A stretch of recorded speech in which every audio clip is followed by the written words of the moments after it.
I'm disappointed. After 4 episodes of Traitors, to have to watch the end of Love and Marriage Huntsville, to go from something so good to something so terrible. I mean, opening up with Stormy, Mama fighting with Mel, honey, I don't care.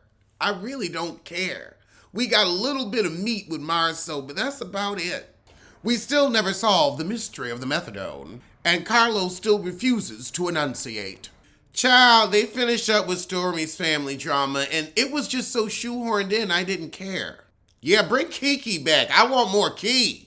But now we get to Cliff and Nell being pissed that they were invited to the Black Business Expo. But again, I wouldn't wanted them fools to run my pocket for $100 booth rent. Mealy Mouth Tisha said, I was just thinking about the Core 6. They slipped my mind. I forgot they was full-time cast members, and I can believe it. What the hell? Now Marceau trying to say that Chris is sexist because he mentioned his business and not his wife's daycare. He only mentioned it because you asked about it because he had a cleaning truck, not a daycare truck. You stupid schmuck.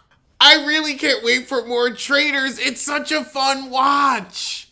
And this is just so tedious. I am so glad after 573 episodes, we are finally done. Tisha, why were you asking Nell about the infidelity in her marriage when you've got your own cheating ugly to worry about? But now we ask Nell, how'd you find out your man was cheating? One of her friends saw him stepping out round town and she pressed him on it. Oh God, Marceau gonna say, oh, she came to give me a massage for an hour and a half. Out here paying for pussy. Well, then again, with that personality, I'd have to be paid too. Mel, why are you even speaking up about this heifer bringing a table or not? You don't care about him. I don't think it was disrespectful for Martell to bring a heifer because he ain't with nobody and Mel doesn't care.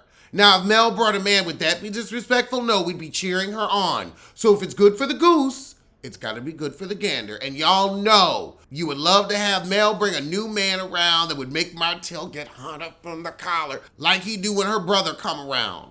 Martell does not get upset when Nell defends Mel. That's the only plot line he has, so he just holds on tight. But then we get back into the whole did Mel cheat vacuum, and I'm glad Carlos King is like, we've talked about this for 6 years, don't nobody care no more. So Martell gonna say me and Nell owe each other apologies for you getting bucked. Boy, bye. And I mean boy, because you ain't never gonna grow up. But back with Kiki, Mealy Mouth Tisha said, hell yeah, I felt blindsided. I told these heifers I didn't want to look up in her face, but they brought her anyway. Nell gonna say, oh, Kiki did what she wanted to do. It was fine if she didn't show up. Girl, you know you needed to bring the drama to have a bit of plot line. However, Tisha says she really done with Kiki, and I almost believe her because we ain't seen that mama around. Where that mama? Carlos, you use Kiki's relationship with Tisha in order to get some ratings on this sorry little show. You use Kiki. This is production acting like Kiki's the villain when it was you all along, Agatha. So Kiki said she was always supposed to be on the show. And Mealy Mouth Tisha was like, yeah, but because you were struggling with addiction, I didn't want to put you and your business on blast. Tisha, you gonna say you upset because Kiki wants you to divorce your husband? Your husband don't like you. Your husband wants to divorce you. Girl, you took that pregnancy test. He was like, oh, thank God, a way out. So now the only reason they still speak because they kids is friends, but Kiki was trying to block Tisha number out the daughter phone, and Carlos is like, we ain't gonna get the kids involved. Well, you already did. Because these people are so immature, they're children themselves. Marceau really thought that Tisha cheated on him because you're cheating and you know you don't deserve her. She may be mealy mouth and throw a rock hide her hand, but she's still more than you. Child, don't nobody care about this rehash over Tisha's pregnancy test. It gave me plotline, to be honest. We could have done this in 2 parts and we needed more focus on Kiki. Well, child, that was the season, so I'ma see you soon for something. That was it. That was it. I forget how sorry part 3's a reunion be. But let's get on to Belle Collective. So we open with Latrice and her sissy crying backstage, and they gonna get it on the good foot off camera. Yeah, okay. We don't care. We care about Latrice's divorce, not much else. And again, Carlos, why is it a reunion special?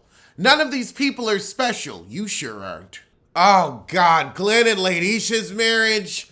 We gonna have to listen to his crap rap? God, it is 12:27 on a Sunday afternoon. I'm sorry, but this is unholy. Oh, that's right. You were pretending to get an apartment the first half of the season. Bronx, what are you doing? Just on camera, okay. So Letitia said that Glenn got his act right together. Well, good. Oh, they're engaged. Well, you're not divorced, so you're already married. You could have a vow renewal, but you already married. Latisha said there are still women going after her man in his DMs. I've said there is a shortage of penis. I have been saying this. And I mean, if somebody going after Glenn, really? Even Marie approves. She want to be a bridesmaid. So Carlos calls a thing and says people think that the men on this show are toxic. Greedy too. And we do. I don't need to hear about Latisha's raw sex. I didn't need that. I did not need to hear her say, I had it raw. Oh, God. Like it's chicken or something. Raw. Oh, God. Just like hamburger meat. No, thank you. A tartare. They asked Cliff if he happy. He just sit back like a hater. God. He probably wanted Glenn. And speaking of, now we get to Cliff being a busybody. Wow, even Latisha sees that Cliff's manipulating Glenn. Because Glenn's stupid. That's why you with him. JJ said, I called Cliff the devil because he out here telling another man about his wife when they was actually getting along and enjoying each other as women. With a picket peen.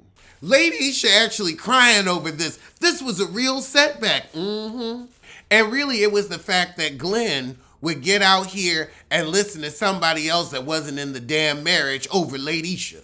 So Cliff keeps saying that Tisha gonna be Mel from Love and Marriage Huntsville and leave Glenn. That ain't Latisha.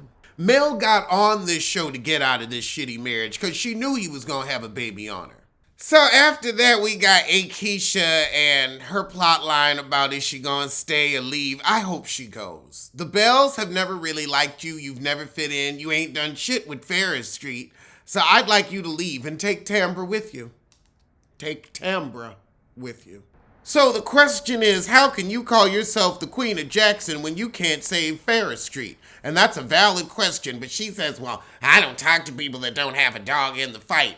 But you see, you let everybody know that you were the heavyweight champ. So we showed up to watch you box, and all we've seen is you fall on the mat KO'd. Oh, God, not some things legally can't be on television. Not a Pebbles excuse. You know, there are gag orders, so I can't talk about that because there's a contract. I can't talk. Girl, you stole the money, and you ain't got shit for Ferris Street. Well, Pebbles stole the money. But what was it like working with Marie and Mr. Essie?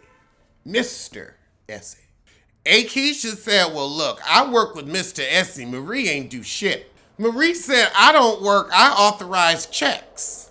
Mr. Essie gets things done. I'm just the pretty face, the trophy wife. Well, thank goodness they're replaying the JJ versus Selena fight because this is giving me a bad case of the yawns.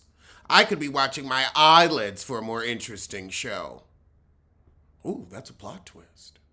Latrice, you were completely in an alliance with Selena against Gucci. One, because you needed a plot line, and two, because you don't like her. But is Gucci really like getting on with the other Bells? Because she had her moment with you, her moment with Akeisha.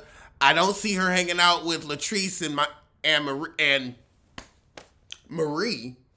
I like her, but I need her to be more part of the show. How we gonna have a conversation about Selena without Selena?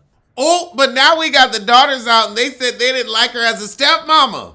Family business in the street, baby in the street. Oh, God. So they ain't speaking. They having their family traumas as they've been having them since before the divorce, apparently. But JJ said, look, your mama wasn't momming, so Gucci stepped in. However, Carlos is making this about him. I want to stop this right now. I lost a parent. I know you do, but you also are manufacturing the mess. So give us the mess. Also, Carlos, how you gonna have the daughters there without their mama that was in the fight with Gucci? And everybody talking about the mama, but the mama ain't there. How do you think the daughters are going to react? Not well. All right, well, that was the shit. It wasn't the worst part 3, but I just ran out of fucks. I really did. I think if they had brought Selena on so we really could have gotten more of that tea to flush it out, it could have been interesting because y'all made her whole plot line about his ex-wife and then you don't have the heifer at the reunion. We could have had a reunion skirmish.